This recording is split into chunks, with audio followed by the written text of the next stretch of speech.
दोस्तों, कुछ लोग अपने हथियार के साथ अनोखी लाल चंदन की लकड़ी को काट रहे होते हैं कि इतने में वहां पुलिस के आने की आहट होती है। तभी उनका एक साथी जोर से सीटी मारकर उनको अलर्ट कर देता है। बाकी लोग पुलिस वालों को देखकर उनकी फटकर चार हो जाती है और इसीलिए सभी लोग डर के मारे वहां से भागने लगते हैं। तभी पुष्पा हंसते हुए कहता है कि हमने लाल चंदन की लकड़ी को काटने में कितनी मेहनत की है और अब हम पुलिस के डर से कब तक भागते रहेंगे। तभी पुष्पा कहता है कि मेरे पास एक आइडिया है। तभी पुष्पा लाल चंदन की लकड़ी को पुलिस वालों के आने से पहले ही छिपा देता है। पुलिस वाला आकर देखता है कि आज तो कुछ अलग ही मामला है और वो उनसे पूछता है, तुम सब यहाँ क्या कर रहे हो?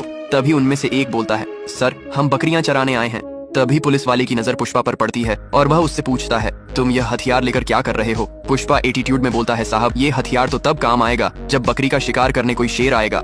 तभी पुष्पा और पुलिस वाले के बीच काफी बहस हो जाती है और पुलिस वाला बिना कोई सबूत के पुष्पा का कॉलर पकड़कर उसके ऊपर गन तान देता है। तभी पुष्पा मुस्कुराकर बोलता है, तुम एक गोली चलाओगे तो ये लोग 40 हथियार चलाएंगे। ये सुनकर डर के मारे पुलिस वाला वहाँ से भागने लगता है। अब पुलिस वालों के जाने के बाद पुष्पा सभी छुपी लकड़ियों को उतारता है और उन्हें ट्रक में लोड करवाने लगता है। सारी लकड़ियां लोड होने के बाद सभी मजदूर अपने अपने पैसे लेने लगते हैं। तभी पुलिस वाले अपनी फोर्स लेकर पहुंच जाते हैं और कहते हैं, सभी झुक जाओ वरना परिणाम बहुत बुरा होगा। तभी पुष्पा एक पत्थर उठाकर पुलिस वाले को मार देता है, जिससे दोनों के बीच लड़ाई हो जाती है।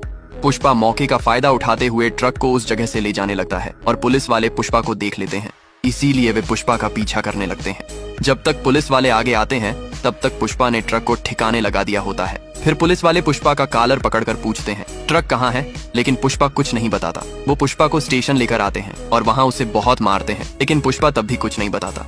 अब जिनका वो ट्रक होता है वो लोग स्टेशन में आते हैं और पुष्पा से पूछते हैं, ट्रक तुमने कहाँ छुपाया है? पुष्पा उनसे बोलता है, पहले मेरी बेल करवाओ, उसके बाद मैं बताऊंगा। वो लोग पुष्पा की बेल करवा देते हैं। फिर पुष्पा 6 लाख की मांग रखता है। इतना सुनते ही वह लोग भड़क जाते। पुष्पा की बेल करवाने के बाद वह लोग लकड़ी लेने के लिए निकल जाते हैं। पुष्पा एक कुएं के पास गाड़ी रोकने के लिए कहता है। वह सभी कुएं में देखकर पूछते हैं, क्या तुमने ट्रक को इस कुएं में गिराया है? पुष्पा की चालाकी देखकर वह लोग पुष्पा के काम से खुश होकर वो लोग पुष्पा को दुगने पैसे देते हैं। अब पुष्पा दोबारा उनकी गाड़ी में बैठने लगता है तो वो पुष्पा को बैठाने से मना कर देते हैं और कहते हैं, काम होने के बाद हम किसी को नहीं जानते। यह सुनकर पुष्पा को गुस्सा आ जाता है। वह अपने साथी से कहता है, जा एक लाल कलर की गाड़ी लेकर आ। मगर उसका साथी मना कर देता है और पुष्पा को समझाता है कि हमें इन पैसों की जरूरत है। मगर पुष्पा कहता है, मैं जहां आया भी गाड़ी से था और जाऊंगा भी गाड़ी से ही। थोड़ी देर बाद पुष्पा और उसका साथी दोनों गाड़ी लेकर अपनी माँ के पास जाते हैं। उसकी माँ पुष्पा को गाड़ी के साथ देखकर हैरान हो जाती है। अब जहाँ जहाँ भी बड़े बड़े आदमियों की बैठक होती है वहाँ पर पुष्पा को भी बुलाया जाता है।